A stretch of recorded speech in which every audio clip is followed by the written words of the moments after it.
So I want to add some important information to what happens at those very beginning stages, right? So right at introduction.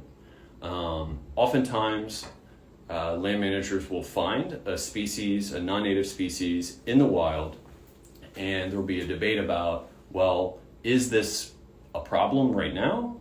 Will it become a problem? Is it going to go all the way up the chart? There's this thing called the lag phase, which is after it's introduced, how long does it take, or will it ever go up the chart, increase in abundance, reproduce in the wild, and become a big problem? That's kind of the cutting edge of debate, controversy, and study to try to figure out which plants are needing to be managed, which plants really aren't going to be an issue, okay?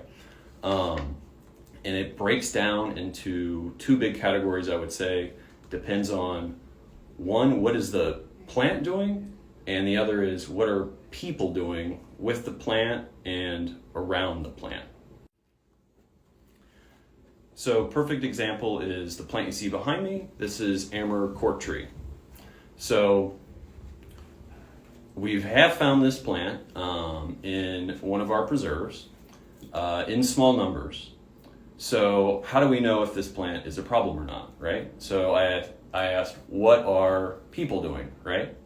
So a plant's ability to get going and become the next honeysuckle, say, depends on how popular it is, okay? So in this case, there weren't a lot of these trees actually planted in the Cincinnati area near this preserve. If there were more, it would be able to reproduce more widely and more effectively. So if it became a very popular plant like the Callery pear, perhaps it would be able to spread faster, take over more area, right? Also, the date of introduction. So has a plant been here for 100 years, 200 years, 300 years, and been able to adapt? Also, what is the land use around the plant itself? Is it being planted near a totally intact forest, or is it being planted near areas that have more disturbance, maybe more opportunities to become established? Okay, so that was what are humans doing. If you look at what the plant is doing and how the plant is going to influence its lag phase, we could think about what is the life cycle of the plant, right? So in this case, we have a tree. It's going to take about 5 years in the best case scenario for the tree to grow, mature, and be able to reproduce, right? That could be different than another plant, say Japanese stiltgrass, which is an annual grass that's going to produce seed every single year.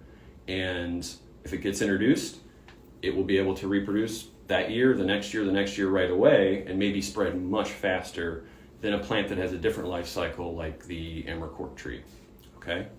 Also, what's the method of seed dispersal? You know, does this plant have birds helping it, or water or wind helping it disperse its seed, or are they gravity dispersed? All of these things are going to affect how quickly it's able to move.